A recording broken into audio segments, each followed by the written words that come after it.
I'm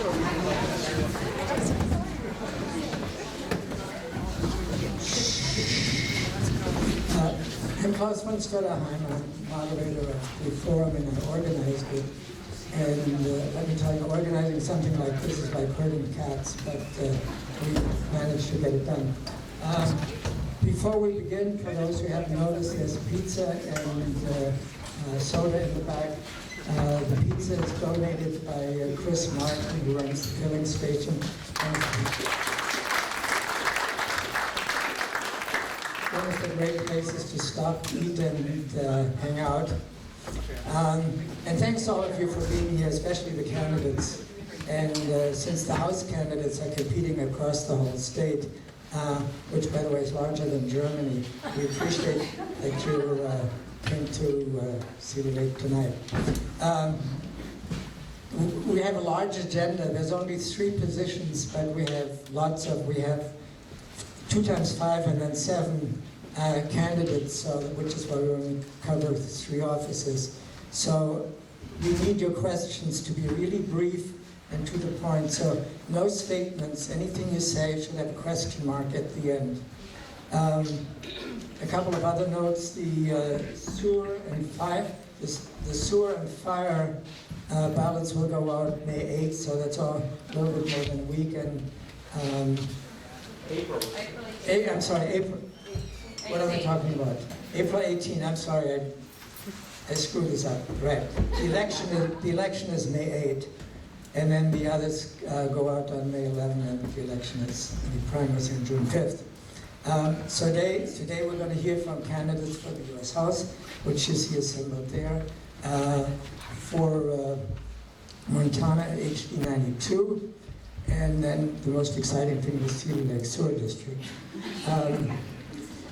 So as I said, we've never had so many candidates, so we compressed the formats, and I was a little nervous about it on Monday, whether I cut it too short, but it actually worked out rather well. Everybody had to be really concise. So each candidate will make a 1.5-minute opening statement, and then we'll have questions for 15 minutes. Each candidate will have 30 seconds to answer a question, and then we'll end with a 1-minute closing statements. The order in which, since everybody always wants to be the last one to speak, we're going to decide by dice who's going to go first. Jack is the timekeeper, so you need to pay attention to Jack. Let's see, there are a couple of other things. Oh yes, there's a fundraiser in the back there for the elementary school is running to send grades 6 to 8 to a trip to Washington. It's something that they do every 3 years, and the students come back amazed, and it's one of the great experiences of their lives. So don't be afraid to make a donation there.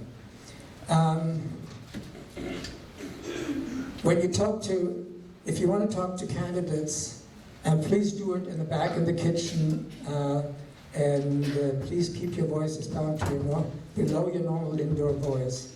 And then one other thing that's very important, I don't know whether this will get heated or not, but be respectful, right?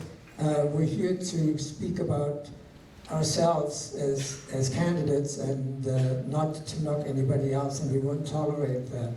So just tell us why you all should be elected and not why somebody else should not.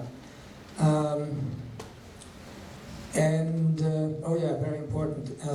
We had this room for a couple of days, but we really need help to clean it up and put the chairs away. So anybody who's got a few minutes after the meeting and feels strong enough to do it, we would be very, very grateful.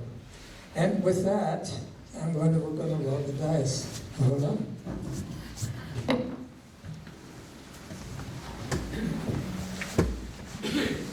One libertarian. I don't know who's going to roll the dice.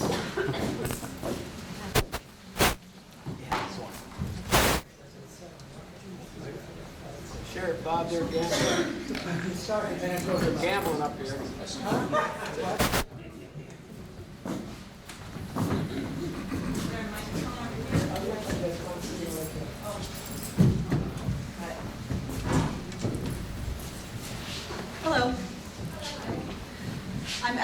Swanson. I'm running for U.S. House of Representatives. Our federal debt is out of control. That is my biggest, most important issue. Who knows what issues our children and grandchildren will be facing? It is not right to have them pay for our bills as well as their own. It's taxation without representation. That's what it is, pure and simple. So I will not, if I am elected to U.S. House of Representatives, increase that federal debt. I just will not. I will be saying no, no, no to anything that says, oh, we're investing in infrastructure, we're investing in technology. That's code for we are throwing away American taxpayer money without a cost-benefit analysis. I'm not going to do it. So that's my biggest and most important issue that got me up late at nights and put my name on the ballot. Other than that, I believe in the Constitution, especially the Bill of Rights. That's the most, there's the First Amendment. I think that freedom of religion should include freedom of conduct. We are in a free country. You should be able to behave like you want to behave. Drink beer, drink raw milk, climb a cliff without a harness, have some freedom. I'm an absolutist when it comes to free speech. I believe in the Second Amendment. We need to be expanding these individual rights, not decreasing them. Thank you.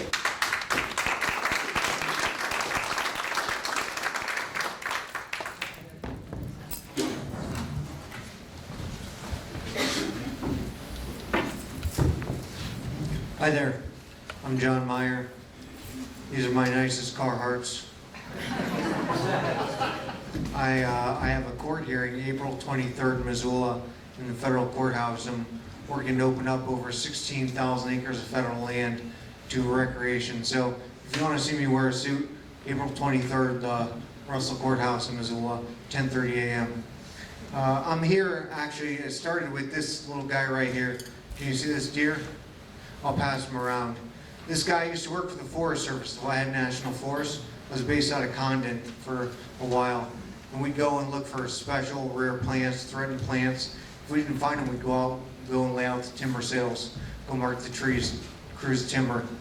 And at that time, there were post-fire timber sales.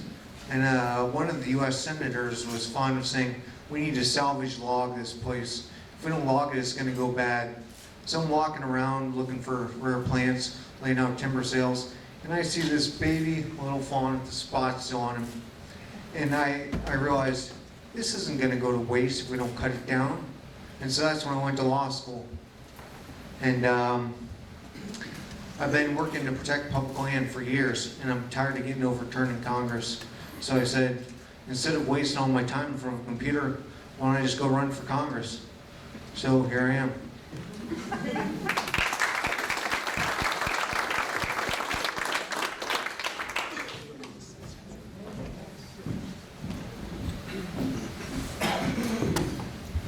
Good evening. Thank you for coming out. I'm Kathleen Williams. I'm also running for the U.S. House. I'm the daughter of a World War II veteran and a woman who left Blue Jacket, Oklahoma to go west and work in the Navy shipyards in 1941. The youngest of four, I was conscripted into piano lessons and working for my father's general contracting firm. From my family, I learned my love of the outdoors and the value of hard work and service. So fast forward, I have built a career of 35 years in natural resources problem solving, working together with really, really diverse interests to find win-win-win long-term solutions, including I was in the ground floor of the Blackfoot Drought Response Plan and the lead negotiator on the Confederated Salish Kootenai Water Rights Compact. So I am all about trying to figure out how we can all win with our natural resources in the long run. I know you guys had a tough summer, and we need to send someone to Congress that can hit the ground running on natural resource issues and really listen and solve. So my top priorities are healthcare, repairing a broken Congress, fostering opportunity, rebuilding our place in the world, and protecting our environment and outdoor heritage. I would appreciate your vote. Thank you.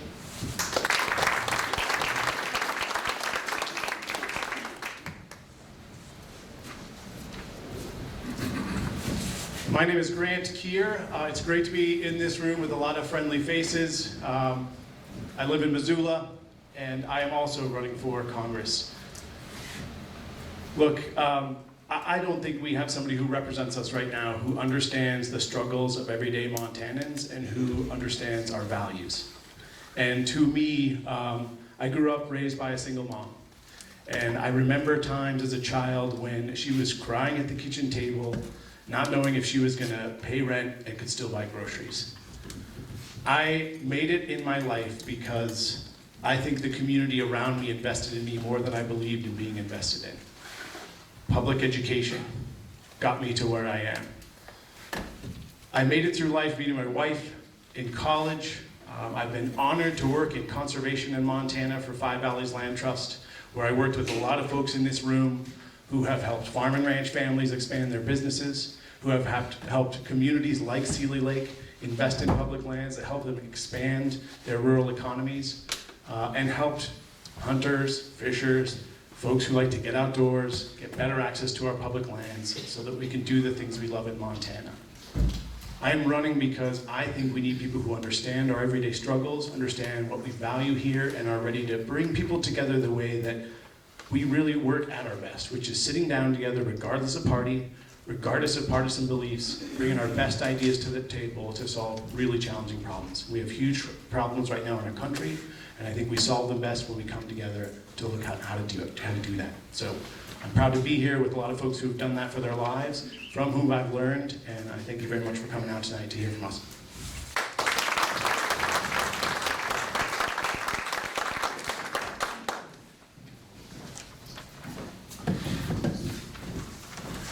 I obviously am not Linda Moss.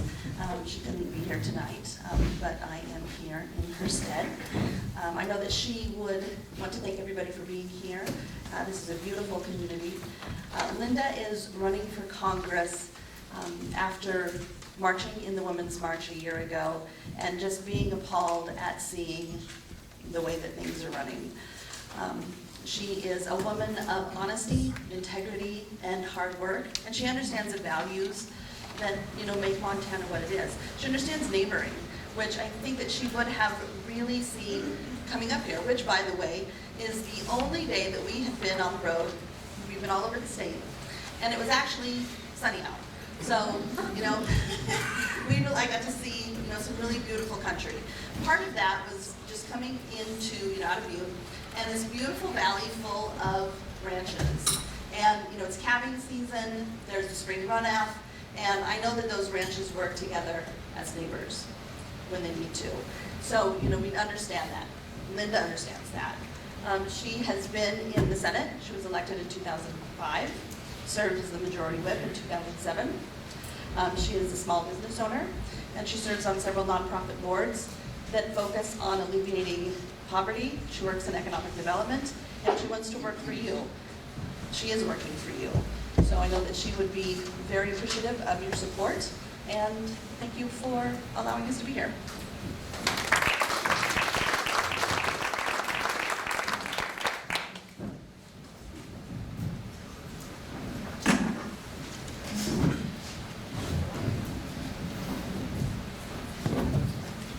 Hi everybody, I am John Heenan from Billings, Montana. Thank you so much for being out.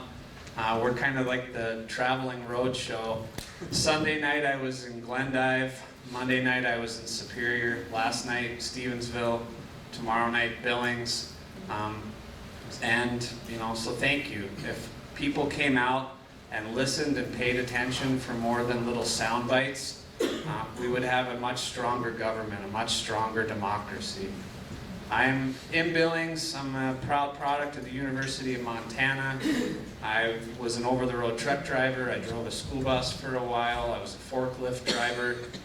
They let me into the law school there, where I learned to love and up until this craziness, was a consumer protection lawyer. And what that means is I've had the privilege to represent working Montanans all over this state when they're ripped off by banks, and I fight to keep them in their homes. When they're ripped off by insurance companies, and I fight to get them the claims that they're owed. I feel like Washington doesn't work because we have people that are there representing corporations, wealthy lobbyists, wealthy donors, and making decisions that benefit them and not us. And so I'm running to represent the people of this state. I'm running as a Democrat, but I am running to represent all Montanans. I've put 35,000 miles on my car. I'm in places, talking to everyone, working hard to win over all Montanans. So thank you for being here, and I'd appreciate your vote. Thank you.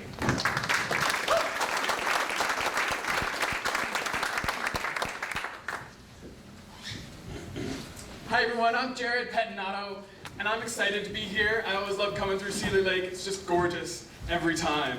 I'm running because I felt frustrated with where Washington was going. I saw a lot of people who would rather fight than work together to solve problems. And as I've been wandering around the state and talking to people, I hear a lot of people say that they want someone back in DC with Montana values. Out of the 9 people in this race, I'm the only one born and raised in Montana. I'm a 4th generation Montanan from Whitefish. My grandfather worked for the railroad, my great-grandfather and my father all worked for the railroad. So when I see and talk about Montana values, I'm talking about working together to solve problems, investing in your community, participating as you guys are all doing here tonight. And working together and rolling up your sleeves and trying to solve hard problems and digging in the details. So we also do public service in Montana. We have the 2nd highest number per capita of service members of any state in the US. So I took all these values out to DC and I worked and served at the US Department of Justice, where I defended public lands for 9 years. I defended the Forest Service. I defended wind farms, highways, public rail. The United States trusted me with $16 billion of projects. I succeeded in about 15 billion of them. I defended the ability of the Forest Service to drop fire retardant out of airplanes. I defended wilderness study areas. I defended all sorts of these different pieces of resources. So I see opportunity for Montana, and that's also why I'm running. I think we can bring money and jobs into Montana with the wind and the trees, making money out of thin air, and using the money that grows on trees to manage forests and to reduce high-severity wildfires. I hope you'll all come with me, and I look forward to talking to you all. Thanks.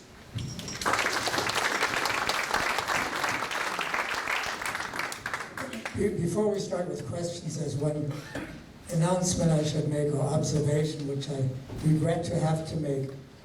You notice that there's a candidate missing, and it's Greg Gianforte. I talked about herding cats. There's 3 phone calls to his office, 3 emails, not a peep of an answer, and it's disappointing. Every other candidate out of 40 at least responded. Says most of them said I can make it. Some said they couldn't, but they all responded except Greg. So it irritates the hell out of me, to be quite frank. But so much for that. Now let's go to questions. Yes. I'm asking the question of everybody, right? Yeah, you should ask questions. Yeah, everybody should ask questions that apply to the whole lineup, unless it has to be so specific that it applies to It's a everyone. general question. So my name's Carrie, and one of the things that I heard a couple of you talk about was carrying Congress, working together. My question is, I don't think it's a secret that our country is very polarized, and it's in Washington, but it's at the local levels too. In your opinion, what do you think has contributed to that? And secondly, if you were elected, what specific kinds of things would you do to repair Congress or work together or repair this rift? 30 seconds. Yeah, 30 seconds. How do you want us to start? Oh, start with her again.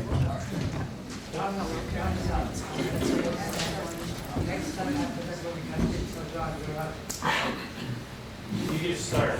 Okay.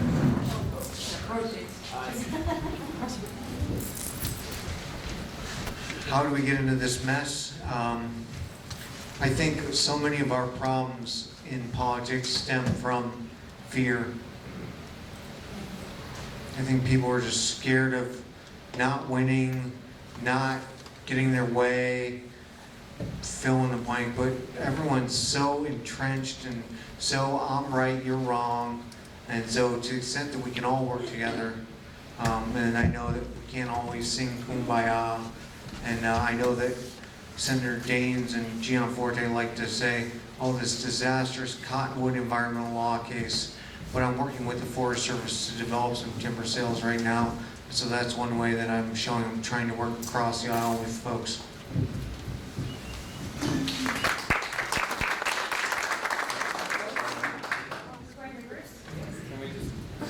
just going to stay. Is it okay to just stay here? Okay. Well, let's do that. So what started it? Well, we basically aren't engaging with each other anymore, unfortunately. And my style is to focus on solutions. So rather than the problem, I served 3 terms in the state legislature, and I was able to return some integrity and decency and process and dialogue to the legislature in my 3 terms. We need to put people over party and policy over politics, and that's how we rebuild our institutions, and they absolutely need rebuilding. So I think, oh, I have more time. Oh, no, I don't. I agree with Kathleen on the source of the problem. One of the reasons I was inspired to run is that the work I did was completely nonpartisan. And what I learned from that is that there is a lot more that we have in common that divides us, even though a lot of leaders try to convince us otherwise. So I'm running because I enjoy showing up everywhere with Republicans, independents, libertarians, and Democrats. And I think it's really important that if we're trying to represent this whole state, that we respect everybody in it. We show up and listen to what they have to say. I regret that Congressman Gianforte isn't here tonight to listen with us and hear what people are thinking, but that's how we start. We respect people, we listen to them, and when we go to DC, we deliver and we serve.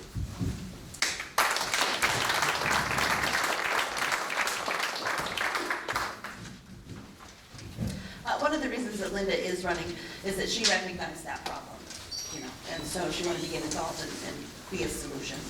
One of the things that she proposes is reimagining the office of Congress, and so she wants to have, offices in Montana to where people, can go and, get services that they need from Washington, so that, her constituents can come and, work with her office.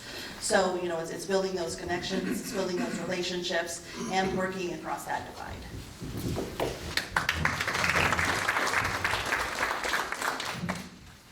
I think Washington works really well for people like Representative Gianforte, corporations, billionaires, wealthy insiders. It doesn't work for the rest of us. And so I think there's a lot of room for compromise. Most people just want to, be able to provide for their families, put food on the table, make sure their kids get an education, make sure that if they get cancer or sick, they're not going to have to file a medical bankruptcy.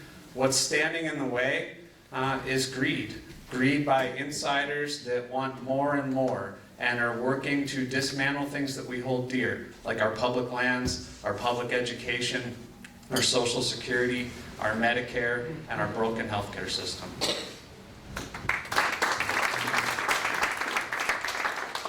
Carrie, we have 2 pieces.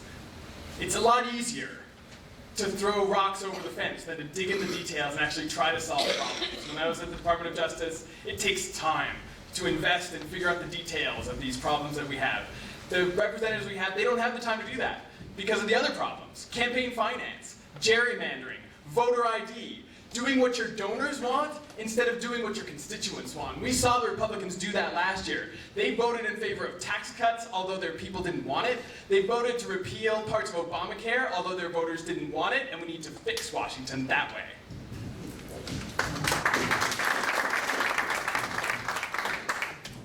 The political parties have become more warlike. That's really the only word for it.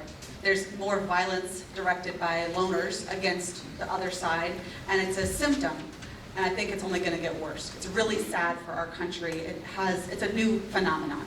I do think it's because the government is more intrusive, so we know that if we lose, I'm not sure if this is working anymore. Yeah. It is, sorry.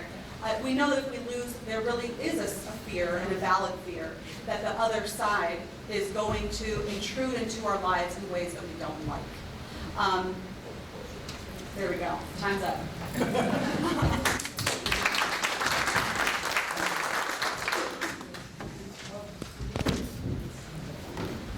Okay, next question. Yes. Hi. How do you feel about privatizing veterans care?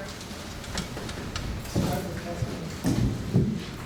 So I'm the daughter of a World War II veteran, married to a veteran, and privatizing the VA and veterans care is not a good idea. I'm opposed to it. Our veterans have served about as much as you can imagine, and they've sacrificed their lives. They deserve to have the care that they want, and to ensure that that works well. You know, we need to reform the VA so that it functions and that people don't have to wait in lines so long that they die, or and so there's a lot of work to be done. But privatizing is, I would not support that. Thanks. I would also echo the thoughts that this is a moral obligation we have to provide health care to our veterans. I think that we need to provide the best possible care to them. I think we owe it to them as a country to do that. We're failing and we've got to do better. I don't favor privatizing the system to get to improvements. I think we need to focus on improving the public system that we have and giving people more flexibility if there is not an option in the local level and at the public level right now. So I would add expanded flexibility for people that need services and aren't getting them in their local community.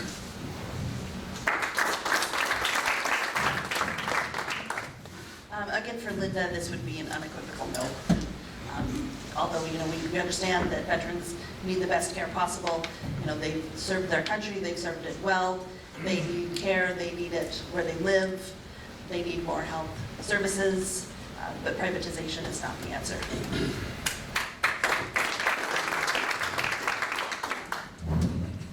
I've had the privilege to tour a couple VA facilities since I started my campaign. Frankly, it's spotty at best, and our veterans do not receive the health care that they deserve. So I think the answer is not to privatize at all, and not allow the Wall Street model of greed to allow our veterans to suffer consequences. I support Medicare for all. I believe that we have all these different government programs, and Medicare for all would ensure that our veterans deserve the top level of health care that they deserve.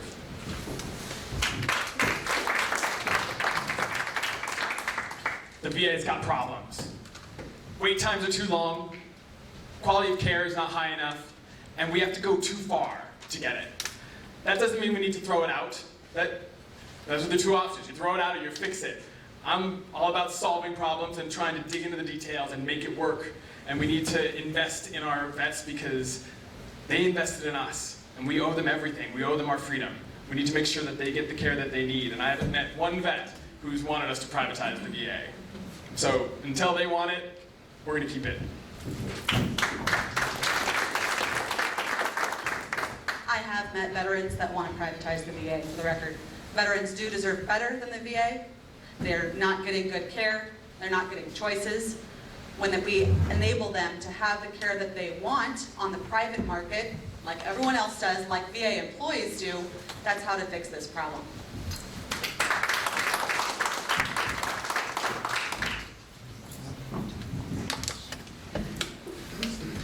I'm opposed to privatizing the VA.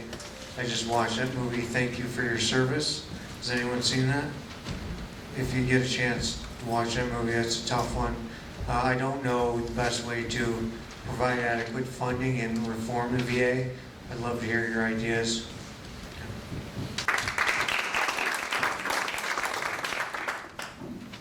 Yeah, next question. Yes.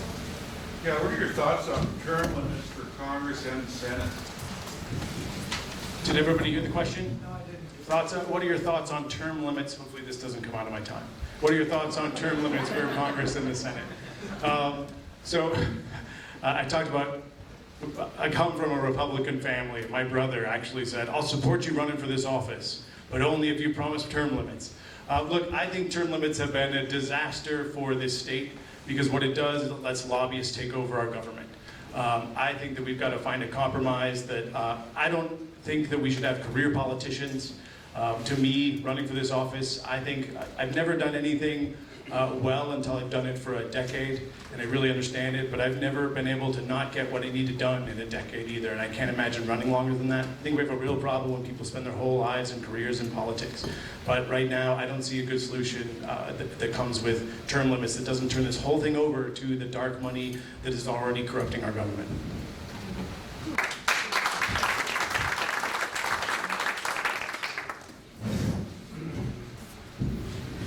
Again, I think term limits are a good idea. However, it's not the solution. You need those years of experience in order to build relationships with your colleagues in Washington in order to get things done. And so we need to find a way that people are not in office their entire life, but I don't think that a set number of years would be the answer.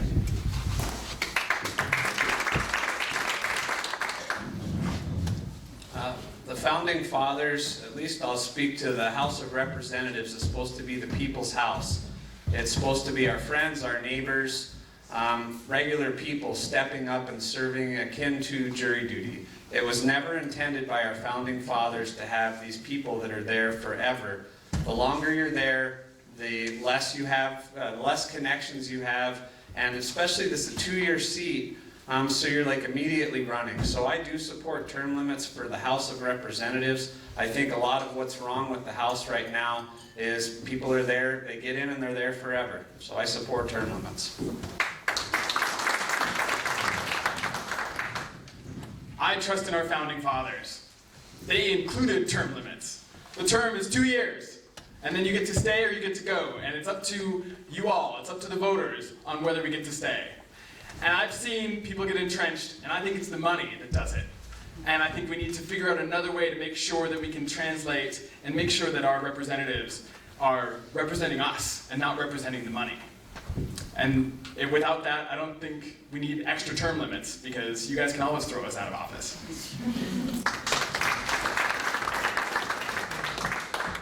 I don't know how it is that every member of Congress magically becomes millionaires. I really don't know how that happens, but I have a suspicion that it relates to developing relationships with lobbyists and developing relationships with donors rather than doing your job. So I do support term limits. I think it's a great way to reduce the influence of everyone trying to buy your vote and you figuring out how to best represent the people.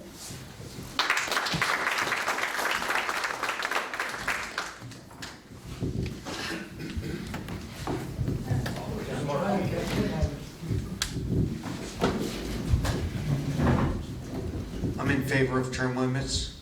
What do people think about 3 terms for the U.S. House? Yeah, I see some head shakes. Yeah, 3. 2 for U.S. Senate? 2? Yeah. They're saying yeah? I'll go with that. Okay.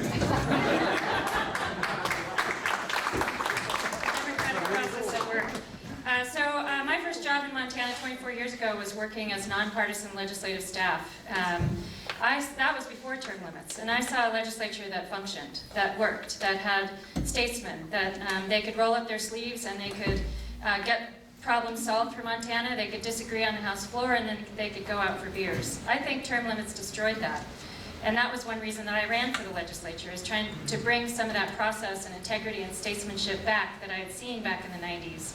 I don't think we need term limits in Congress. I think we need to elect people that are there to serve, that have policy experience and aren't going to be corrupted by money. Thank you.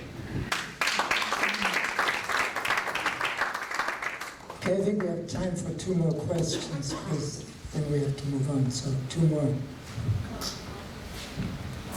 In light of the fact that the number 2 industry in Montana is tourism, how do you feel and what do you think is an approach to the fact that our public land managers' budgets are disseminated by wildfire instead of being used to bolster that particular industry? That's a really good question. One of the things that Linda would do, especially with the wildfire, is make sure that, number one, Montana and the communities that are most impacted by wildfires get the funds that they need to adequately, address on the ground emergency those fires. Number two, she has been a very big supporter and advocate for cultural development and tourism. So I think that those really kind of go hand in hand. So Linda has your back.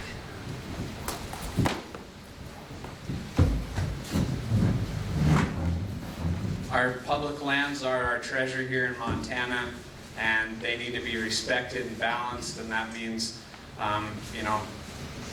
finding out how to balance the tourism industry that we have and making sure that we're able to generate money through tourism, but also making sure that we're able to log our forests appropriately, that have timber sales go through appropriately, and have people working in the community in multiple aspects. So I support our public lands, I support public input before we give away public lands, and that's hearing from everybody.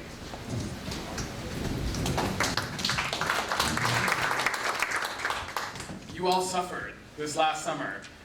I drove through here, I saw the smoke, I'm from Whitefish. 1.2 million acres, we lost $240 million of tourism. And that's not healthy for America, it's not healthy for Montana. We need to manage our forests in a more effective way to reduce that and to restore fire to its natural role in the system. One thing that we've seen, actually Senators Tester and Daines do, they finally took the money, the wildfire fighting money, out of the Forest Service's budget. They said they separated them in the last budget bill. Thank goodness, because the forest wildfire budget was eating up all of their budget. So we need to keep those separate, and we need to invest in our public lands. I also agree in separating the budget. I'm not sure about increasing the amounts of them. I think for tourism, we have beautiful lands, and it increases the property value of each of our homes and our property. And we're not going to address the federal debt by selling our public lands or by giving it away. So I want to increase public use for these public lands. But for fire control, it's responsible to permit some logging in order to reduce these fires. And I do think we need to look into what's causing these fires and reduce them.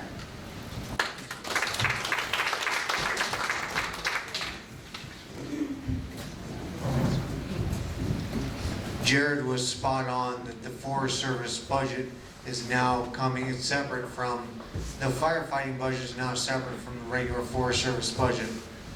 In terms of addressing causes of forest fire, I think that burning coal, climate change are huge issues that we need to address. And you might not like this, but I think that coal is causing climate change, and to the extent that we can stop burning coal and find alternative jobs, I think we'll all do much better. The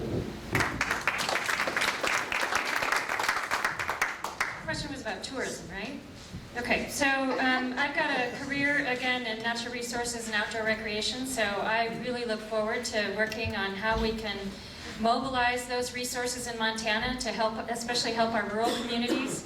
The fire borrowing issue was an absolute no-brainer in Congress. It should have been solved years ago, but it's an example of where people find a no-brainer and they want to tack something else onto it, so you can't get anything done because even the no-brainers can't pass. So I look forward to getting to Congress and working with our communities to find ways to use outdoor recreation and tourism to build our communities and to build our economy. Thanks.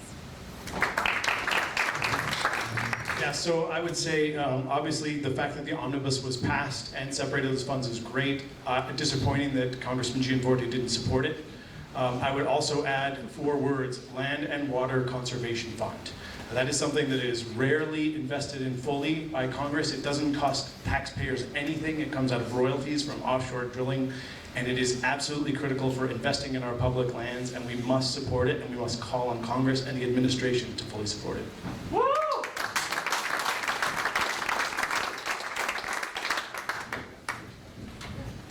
Okay, final question.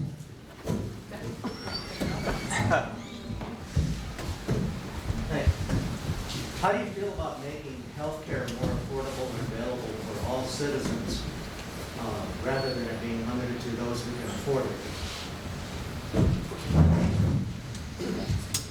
it? So what I do, or did, was represent people, a lot of people in medical bankruptcies, and I represent people when insurance companies won't pay their claims. We have a very broken healthcare system, and I know that because I'm in the trenches and I see all the people that fall through the cracks. We have unequivocally the worst healthcare system of any industrialized nation, and we pay double for an inferior product. And we're all paying for it anyway, and if I had more than 30 seconds, I'd tell you how. I support unequivocally a Medicare for all. We have a healthcare system that benefits insurance companies and pharmaceutical companies, but it hurts us. And so I'm the candidate in this race that supports a Medicare for all system.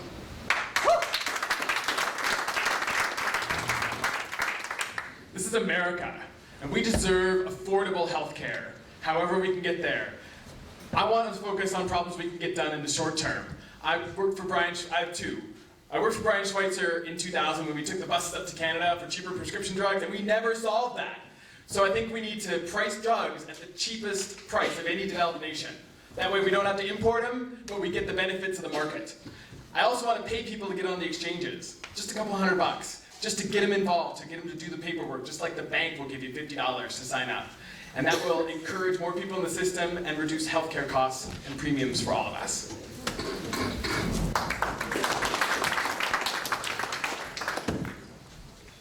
We need essentially catastrophic health care, just like we do with our cars. We have legislation that requires all of our health insurance to cover a lot of things that we don't need and a lot of people don't want. The way we provide food is all privatized. We have private restaurants, we have private grocery stores at all different prices, a huge diversity, a beautiful diversity of options that people can't afford. And if they can't, we'll give them money. I would rather a system where we give people money and then they select what they want. That works better. Otherwise, we just end up dumping more and more funds into a public system that doesn't work.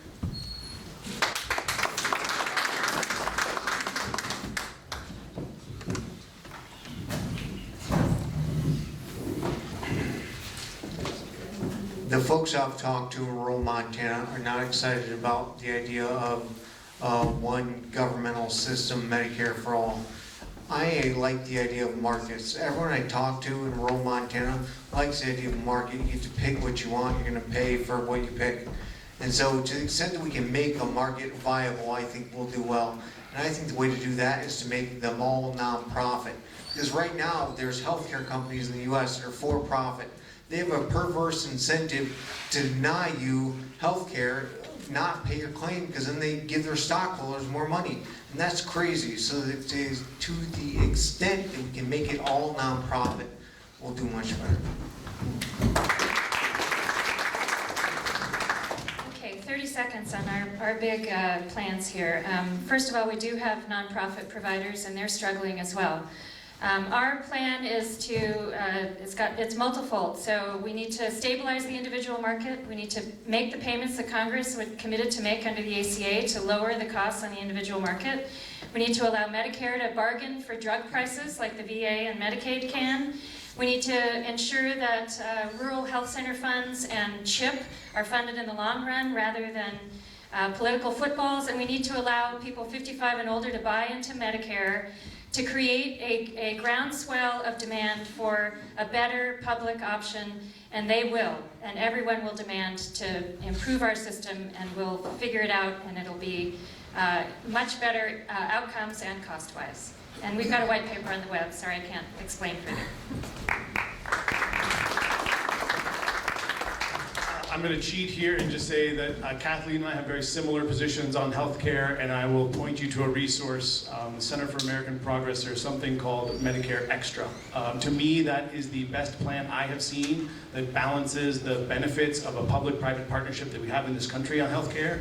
It delivers faster and more pragmatically to get universal access, which is, I think, what we all agree we want. And frankly, we have. The question now is, are we going to treat people who don't have insurance in the emergency room and not give them preventive care, driving all of our costs up, or are we going to get serious about investing in preventive measures so that we save money in the long run? To me, Medicare Extra is the way we get there.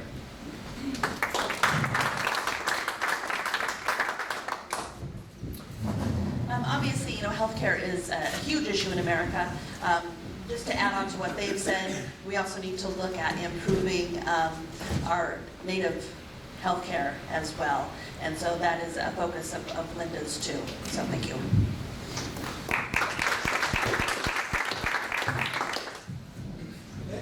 Okay. Closing remarks. We'll start with Jared. 1 minute.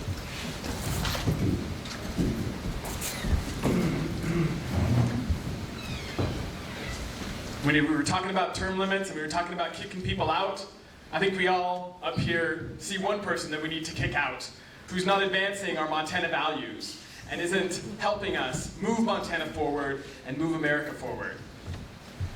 I can do that. I can do that the best because I have 9 years of experience working with the federal lands issues that we deal with here in Seeley Lake and here in Montana. And I have 9 years of experience working in the federal government. So I know how the bureaucracy works. I know how the agencies work. So you can pick somebody else and you can wait 9 years for them to get the experience I have. Or you can pick me and I can start tomorrow. We can start improving our lives and building Montana. With the wind in the trees, we can invest here in Montana. We can make money out of thin air. Wind is the next resource for Montana. It's the next treasure from the treasure state. We're never going to run out of wind, and it brings money to our rural areas. And we can use the money that grows on trees to manage the forests and to reduce high-severity wildfires. And that means thinning where we need to and using that money to clean up the stuff on the ground so that you all don't go through what you went through last year. We can restore fire to a natural part of the system. I hope you all will come with me, and I hope we'll have a great campaign, and I look forward to meeting you all again soon.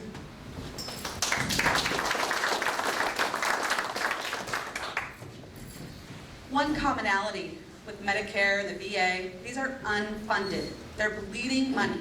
We talk a good talk, but when push comes to shove, the federal debt goes up and up and up. It's unpopular to raise taxes. It's unpopular to decrease spending. And so we don't. We just push it on to the next generation. It's irresponsible. Eventually, it's going to cause immense damage to future generations. And so the last thing we need is to expand these bleeding public projects until we can get them fiscally responsible and sustainable.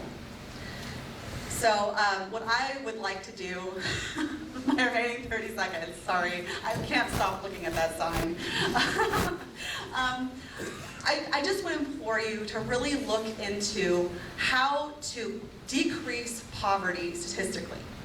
How do we meaningfully decrease poverty? And I really believe that free markets and economic freedom is the way to go. All these regulations are building walls between good, peaceful, friendly people who would otherwise get along. Thank you.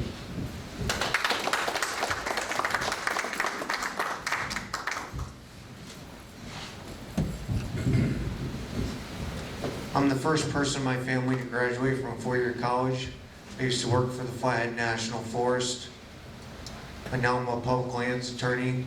I'm actually teaching at Swan Valley, Swan View Connections in May, so it would be great if you guys would show up. They have students come from all over the country to learn about public lands policy. I'd like to talk to you more tonight after about public lands, and if you can't meet tonight, maybe in May. Thank you. Thank you. I first want to say that actually my health policy is not exactly capped, so I hope you guys will take a look at that. In closing, I want to suggest that what we need to unseat Greg Gianforte is a very, very unique candidate. We need someone who has a strong, progressive voting and advocacy record that you can look up online. We need someone that has been honored by the Chamber of Commerce for their work with business. We need someone who has strong connections in the agricultural community and with people of all political stripes all across the state. And we need someone who has had policy experience passing legislation in a divisive, inexperienced, hyper-partisan environment while in the minority. It would be my honor if you felt that I was that candidate and that I had the opportunity to finally give Montana a successor for Jeanette Rankin. Thank you.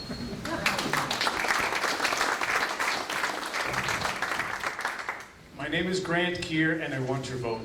I'm a scientist by training. When I got out of school, I worked as a well site geologist in Wyoming, drilling for natural gas.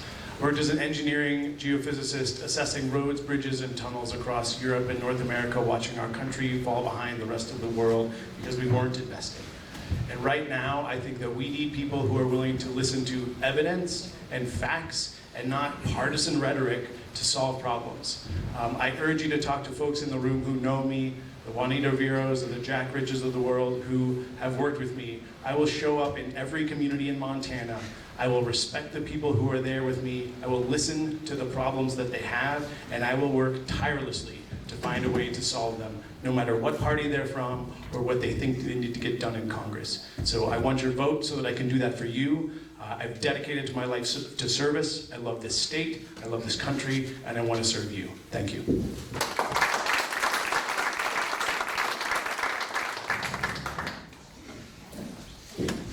You know, Linda got into this race a big reason because she saw the divide that we discussed tonight, the divisiveness and the rhetoric between the right and the left. And she is running because she has worked against that divide. She's brought people together. And if she's elected, she knows how to bring all of those groups together. The private sector, the for-profit sector, and the government, because she knows that not one group is going to be able to solve our problems alone. So that is what I would like to say in closing, and thank you so much for your time.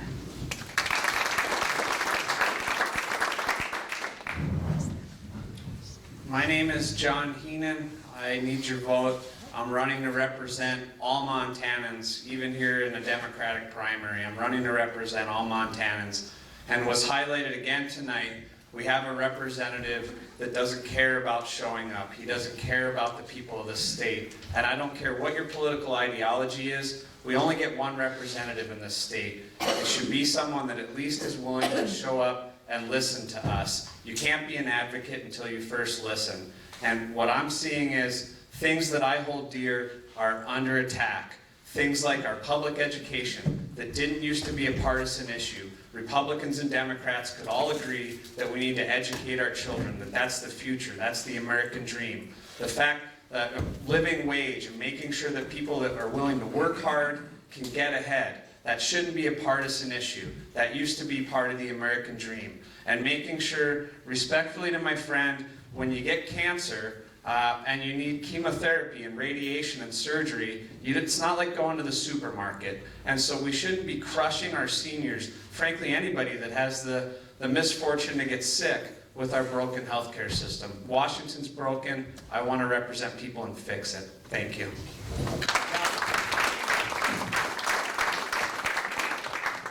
Thank you all so much for coming. I know you've traveled wide and far and will continue to do that. So thanks for making the trip here. We're going to take about a 3-minute break while we set up for HD 92.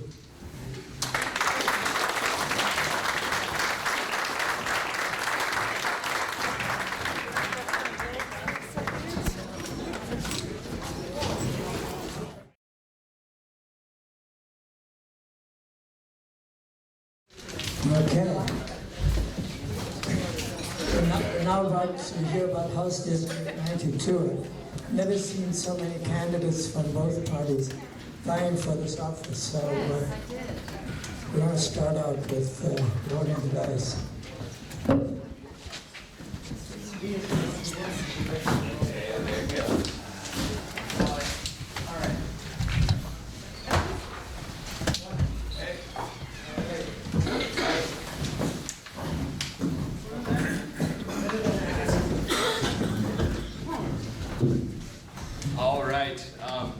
First, I want to just say thank you for everyone attending. This is amazing. Just having everyone so entrenched and excited about both of these elections. I know we're kind of, the haves are not as important as the other ones, but I truly believe that we are, because a lot of what happens at the state level affects you more than what happens at the federal level, frankly. And so having a candidate that you can trust is critical. So first of all, thank you for attending. Thank you, Community Council, for the invitation today. I first wanted to address the elephant in the room, and it looks like I will. It's the fact that I look like I'm 12 years old. I get it. I know that can be nervous trusting someone that looks much, much younger than you. But through my experience, being a small business owner, I'm a real estate agent out of Missoula. Being a small business owner, I had to overcome this age thing. And so 4 years of owning my small business, becoming a top producer in that area, I've got the confidence, and my clients would testify to that. They truly know when I get involved in something that I have passion for, it goes beyond what they expected. So please don't look at that elephant too long. The real reason why I'm here is we are losing our greatest asset, and it's going out the door. We spend a lot of money with education on our kids, and our kids can't afford to stay here any longer. I work in the real estate department. I talk to people that are looking for houses under $200,000, and I have to tell them, well, Missoula County is not your place. Unfortunately, it's not happening, and we need to change. We need to change that with higher paying jobs. We need to look at the regulations behind development, and let's see what we can do so that our kids can stay here. All right, thank you.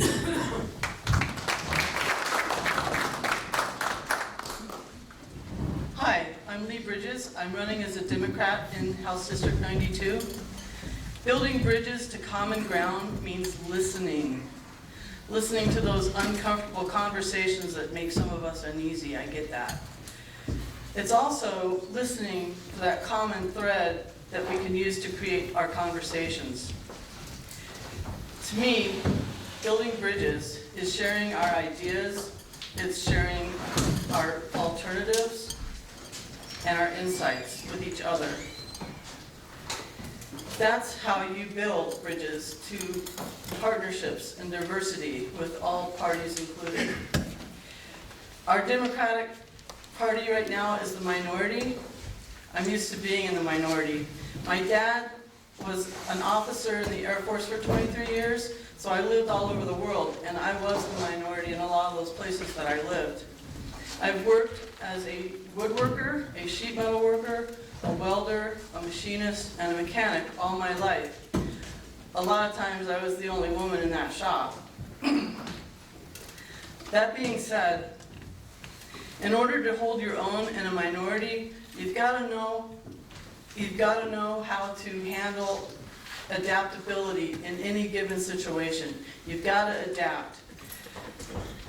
You have to build bridges to finding common ground, and that's what I've done. And what I bring to... Thank you.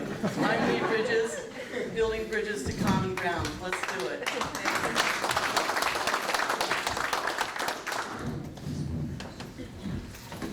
Hello, as most of you know, my name is Mike Hopkins. I have the honor of representing you in the legislature as your representative for House District 92 in the House. In the House, I serve you on Appropriations, which is the state's budget committee, as well as the Long Range Planning Committee, which is the state's infrastructure committee. And so both of those are something that I was really passionate about and something that I campaigned really hard on during the 2016 year, and I said that I would serve on both of those committees, and I now do. And that's in the state legislature, where Republicans and Democrats still do actually work together to solve problems. Not on every issue, but on a lot of important ones, infrastructure being a great example. When I campaigned in 2016, I said that if I was elected, I would fight for infrastructure funding, and again, working with the governor's office, Republicans and Democrats on appropriations, we got the largest investment in state infrastructure in the last 10 years in Montana, and the largest portion of that going to rural communities, both western and eastern, which is really important, not so much for a district on the eastern side, but if you remember the last couple legislative sessions, eastern Montana was really left out in the cold, especially during a time when a lot of their tax dollars were contributing to projects here in our area. And I worked a lot on a couple of other specific issues in the legislature.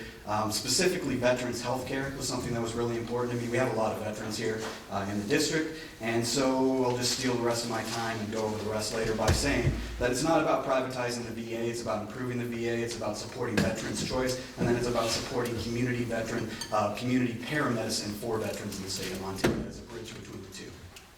Time. Thank you very much.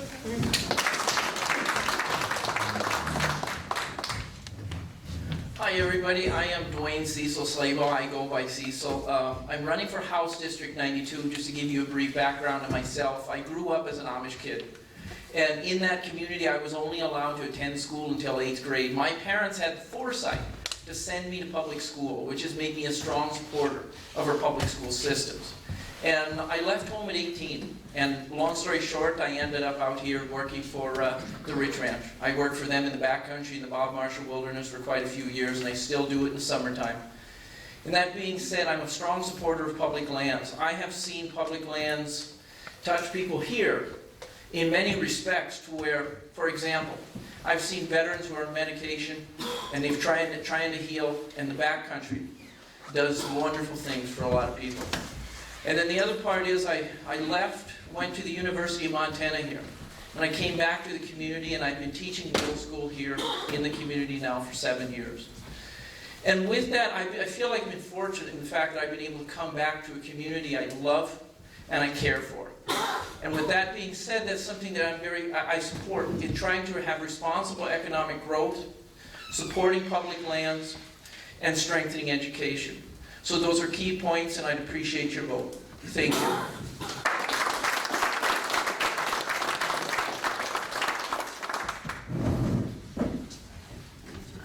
Well, many of you know me. I'm Larry Dunham, and we have been in the same room together about 2 years ago. I have represented myself and you guys in the Seeley Lake and Condon, Seeley Lake and the Swan Valley Community Council, both economic development down here and up there. A long time ago, the Missoula Best Place Project came about, and I was one of the first ones and only one to go down to Missoula and actually talk to and work with the people there. Unfortunately, they would never send anybody up here to see us, but I kept bugging them, and I kept bugging them and kept bugging them. So my idea is to listen and hear. There's a big difference between listening and hearing. If I listen to what you say, but I don't hear what you're communicating, then it's not worth your time or mine. I will listen and I will hear. I would love to have your vote again. I had many votes come to me in House District number 92, and Seeley Lake was one of the most popular places. I know many people here, and I really love it. So I would appreciate your vote, and thank you for your time tonight.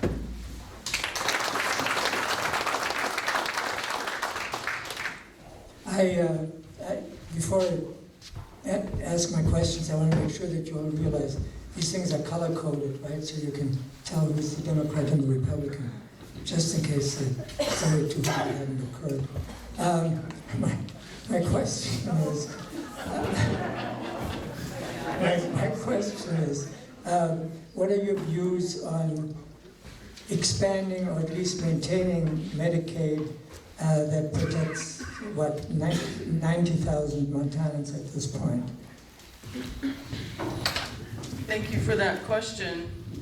I am in full support of supporting Medicaid expansion. I know that this year, because of the special budget cuts that were made, they have cut back on the Medicaid expansion. They've cut back on vision. They've cut back on dental.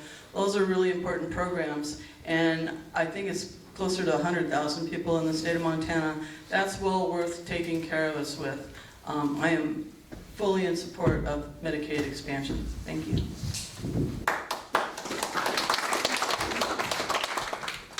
Does it matter what order that we? It does. You go down the line. Perfect. So yeah, I'm your Republican representative in the legislature, first and foremost. Second, I do not support Medicaid expansion. When I was here in 2016, I stood in this very room and I said that I wouldn't have voted for it. It was one of the questions that we were asked, and I still don't. I think that we're in somewhat of an interesting situation, and we don't talk about it enough politically. First, when you take up Medicaid expansion, right now it costs $150 million to the state every 2 years. By the time 2020 hits, our share will go from 5% to 10%, at which point we will be paying $200 million. And I'm going to try to finish this up pretty quick. If you look at the current health care situation in Montana, if you add up I'll take the rest of it in there, but no, I would not vote for Medicaid expansion. Some of you are aware, there's a recent article that came out, the University of Montana economist had written that Medicaid has, as it has been expanded, has paid for itself, and they also put a help link in there, and that was part of Ed Buttry's policy when he wrote up part of that bill, a legislator over towards Great Falls. And within that, what has happened with the Medicaid expansion is the people who are on Medicaid are also, with that help link, it allows the Department of Labor and Industry to reach out to those people. Within that group of Medicaid expansion, the people, you have a 6% increase in employment within that same group of people. So the other component of that, I know we're out of time, but it ties into mental health care. My answer is yes, I would support it.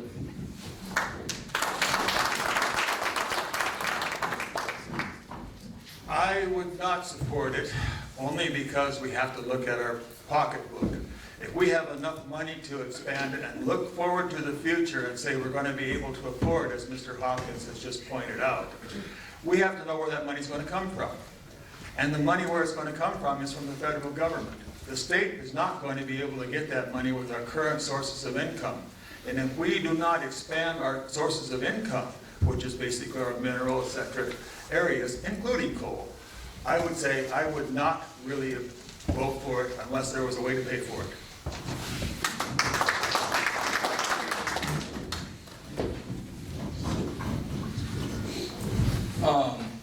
To quickly answer the question right off the bat, I would not support continuing this program.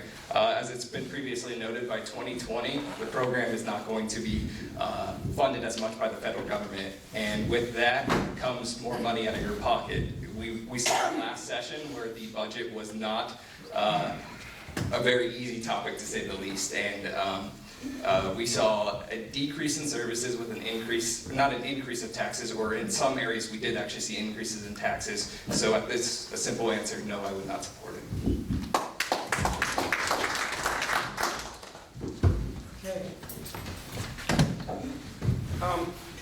Recently, there was an article out that said that our 5 biggest population centers were going gangbusters. Economic growth that's really, really cool. But the rest of Montana, rural Montana, communities like Cedar Lake and hundreds of others are doing everything just to hold on, to maintain their identity, to maintain their school enrollments, to fill in the blanks. Our whole economic and social structure struggles. If you were elected, what would you do to recognize the importance of those little small rural communities and make sure that we weren't just left in the dust to patronize the 5 biggies?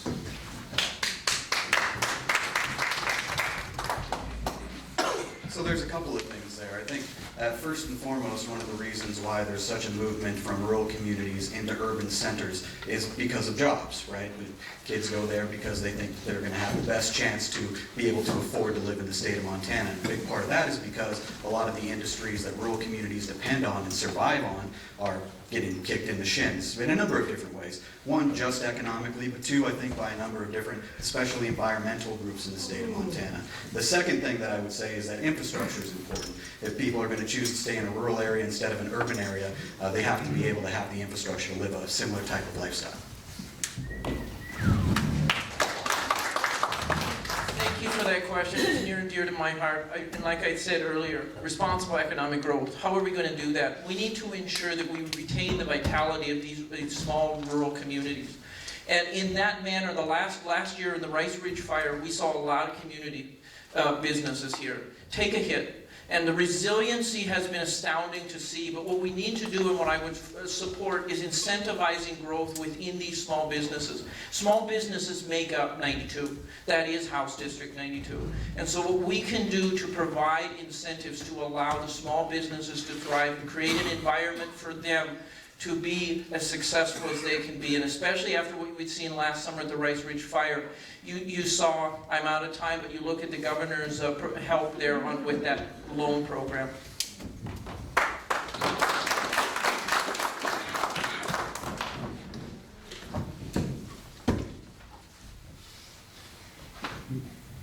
My time, basically, in dealing with this particular problem is Missoula County. Missoula County is our problem right now. We have too much redundancy and regulations, rules, etc. Initially, this is the area that's rural. Rural areas are 64% of the population of the state of Montana. I believe that House District number 92 being more rural and frontier, and that's us right up here, is rural and frontier, We need to have better ways to help our systems grow and have more economic growth while maintaining good, clean air and good quality. Thank you.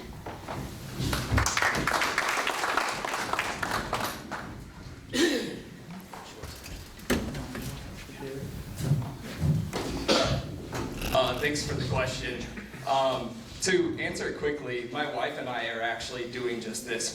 We actually purchased a small business and apartment complex in Hamilton because we feel like the local small towns are where America's at its best. So we're putting our money where our mouth is. Now, to quickly go, I'm going to go off of what Larry said. I think you guys are hurt really bad by urban standards because there's capital in urban areas, so they have the money to go through those regulations. You guys don't, so we have to minimize those regulations so that you guys can enhance your economic development.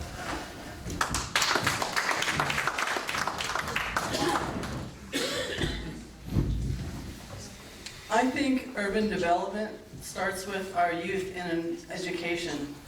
I really think that when we have a well-educated workforce that we create, that attracts jobs to come into our state. It attracts businesses, much like what happened in Silicon Valley.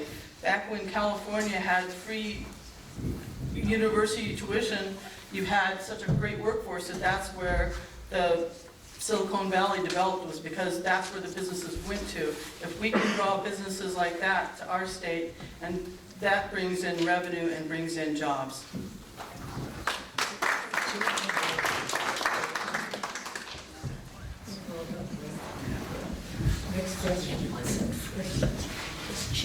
Well, to me, it doesn't really, you could bring in business, we have the business. Here is the timber industry. How would you guys help it? Instead of burning it, how would you guys help the timber? Sealy Lake is built on the timber industry. It's the heartbeat of this community. And I will speak to this as a public school teacher myself. It is the heartbeat that keeps the schools going. It's what keeps the kids here. So we maintain, I fully support maintaining what we have, and what that is responsible harvesting of timber around specific wildland or urban interface areas, and having those harvests where you have, again, responsible harvest. And that, I think, what you have is this, we've had this back and forth where it becomes idea in the 70s and 80s you had clear cuts, and now it's okay, now it's too far. Okay, so now when you look at it, what can we do as a community to make sure that we retain the vitality of who we are?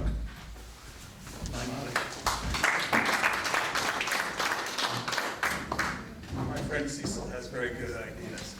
The United States Forest Service is the area that we have to help. Too much of their money is being spent on fighting with lawyers and attorneys, etc. In order to produce the same type of jobs you would like to see in the forests and be able to get in there and do what has to be done, there has to be a way for the people that are going after these pieces to stop a sale, for example, that's been already studied for a long time, to open it up and make it happen. When the big fire took place at Jocko up here, the Forest Service, I should say Plum Creek, came down, had those trees hauled out right away. The Forest Service waited until it could be firewood. Thank you.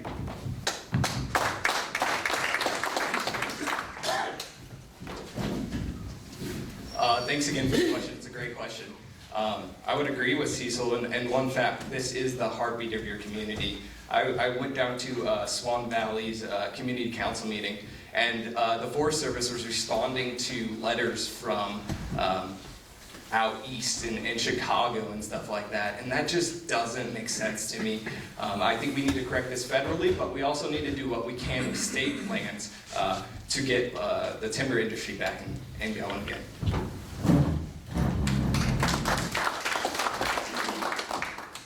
I support a public and private partnership that I've seen being created up here in the Seeley Lake area.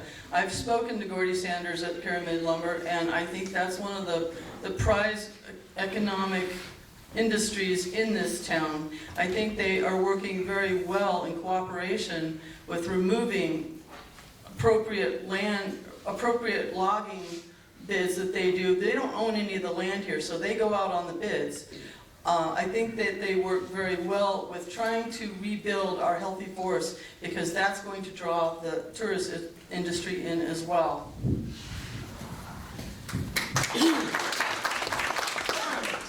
Responsible harvesting and more of it. I think you obviously have a federal problem when it comes to the Equal Access to Justice Act. I think you definitely have a problem when it comes to the state of Montana, again, with a lot of environmental groups that have a lot of problem with just the basic ability to harvest. A good friend of mine in Potomac, guy who I really look up to, put it pretty perfectly. Land is a garden. If you take care of it, it'll take care of you. And when it comes to timber in Montana, we can either harvest it or breathe it. So, thank you.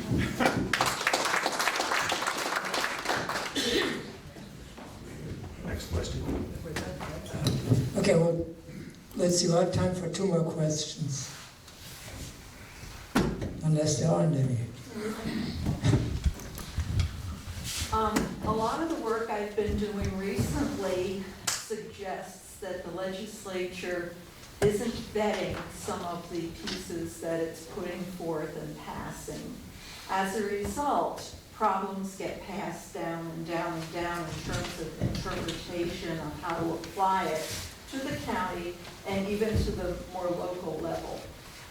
How would you approach trying to vet legislation so that the whole 9 yards hangs together and is understandable without getting involved with endless legal arguments? In many ways, that's an impossible task, but you can do it. But we would have to approach them on an individual, separate basis, rather than trying to put them all together in one little pot and all of a sudden say, do you understand this 392 pages that include 5 different topics? So, in order to take care of that particular situation, each problem would have to be brought up, and no community is independent of another one in that their problems are not the same as maybe the next. So therefore, we have to keep that in mind and keep our mind open. Thank you.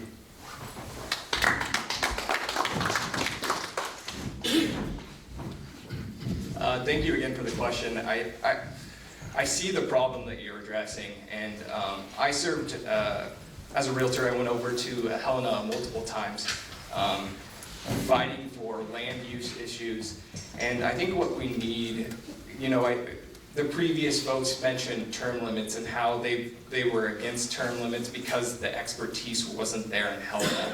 I think there has to be that balance there where we actually have people that understand what's being proposed, because sometimes when I go there and I'm educating this person for the first time on a land use issue, it can go a different place because they don't understand. They don't have that knowledge and that background. Thank you.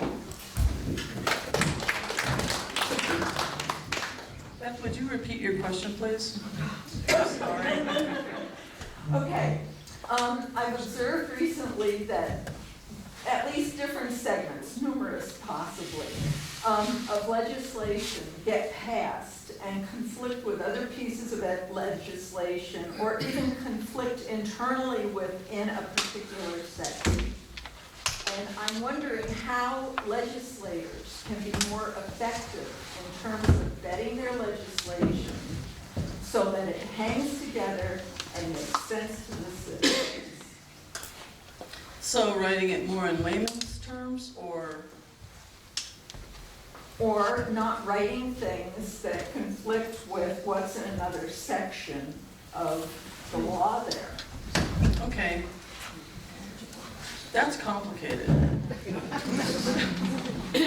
And I would have to, in a 30-second time period, not be able to answer that question. But what I would want to do was I would want to seek out all of the private and public sectors involved in this legislation that's being overlaid over another piece, perhaps, that is that what you're talking about? I'm saying conflicting with- within 6 inches going down the list of a piece of legislation. Okay, conflict within itself. Yeah, right. Okay, all right. Obviously, in my opinion, it's not vetted well enough then if that's what's happening. So if I were on a committee that was looking through that, that's something I would definitely research more so that you don't have those conflicts in vetting. Does that answer your question? I think it's a good start. I think we need to move on.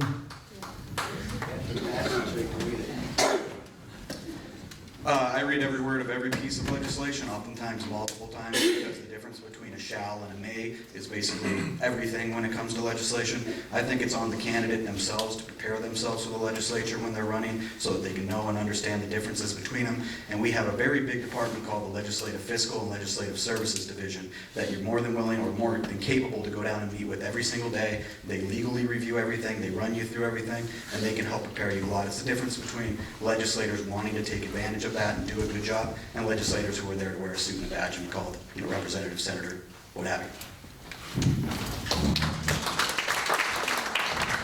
Thank you for that question, because it allows me an opportunity to showcase this community, and I say thank you to all of you. The perfect example of vetting is when you bring a diverse group of people together for a common purpose.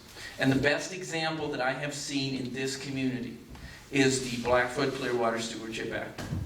And that was one of those examples is, when people call it Tester's bill, it's actually a bill that was created by community leaders in this community. He merely did what all legislators should do. He carried a bill that was created by the citizens. And so in that way, when you have somebody who vets a process and it comes from the grassroots level of the people, and you are an active listener, I think you can make a lot of leeway in that regard.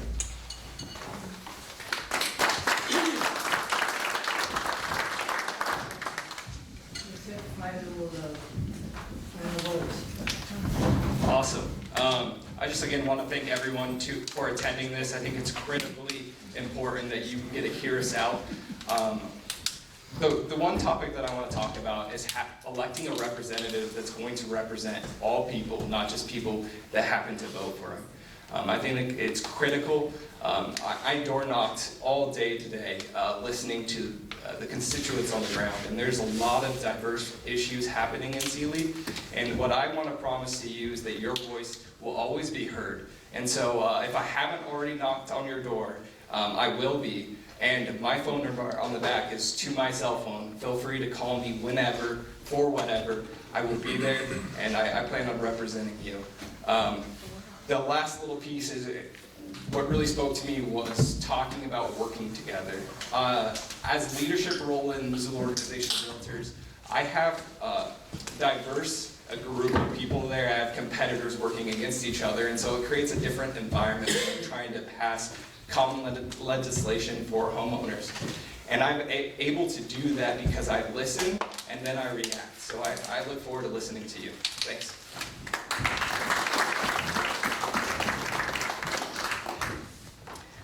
I'm less interested in the party than I am in the issues. All politics are local. Whether you're a Republican, a Democrat, or an independent, if I'm elected to serve House District 92 as a state representative, I'm representing all of you, not just my party. I have had opportunities to meet with all of my constituents, and I've gone door to door without paying attention to the van or anything like that, and I've discovered that we have a lot more in common than we have differences. So I'm really interested in helping everyone. If you're interested in talking to me personally, 30 seconds, I'm not used to soundbite times. I'm a detail person, so I like to go in and dig deep. I've got all my literature back there. If you'd like to take one of my flyers, please do. If you want to talk to me, I'd be happy to talk to you in the kitchen or after this forum at any time. I look forward to talking to you and listening to what your views are. Thank you so much. I appreciate it.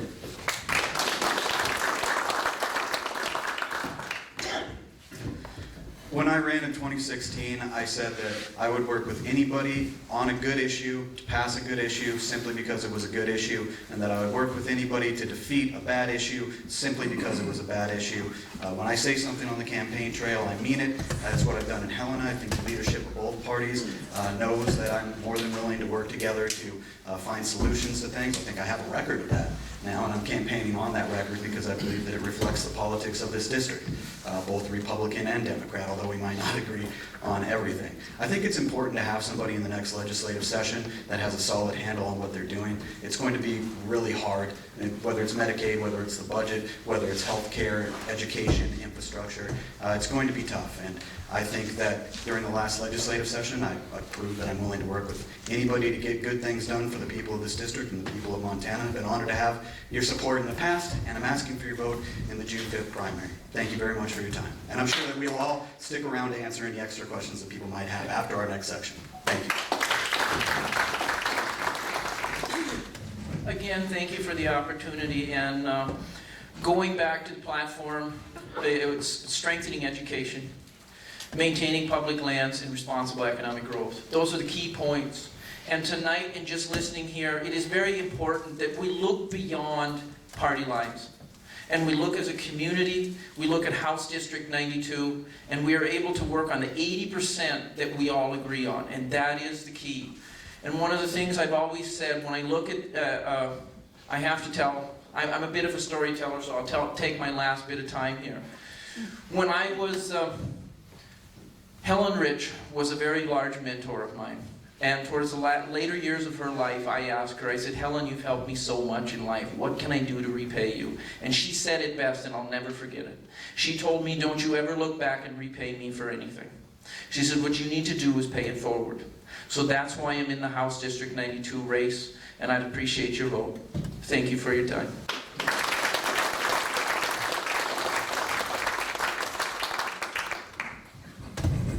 I appreciate the votes that I got in 2016 from all of you on the other areas of House District number 92. And I really would appreciate to have those same people ask me questions and maybe re-vote for me again. Economic development comes in one way. You have to have the resources to develop the money so the state of Montana will have it there to spend.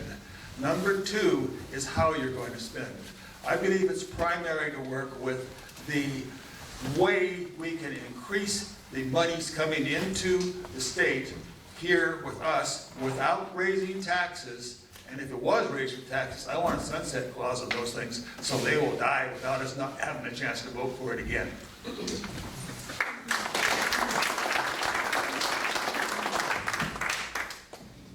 Great, guys. Thanks very much for coming, and hang around and ask questions, shake hands, kiss babies if there are any. And we're now moving to the most exciting part of the evening, which is the sewer district.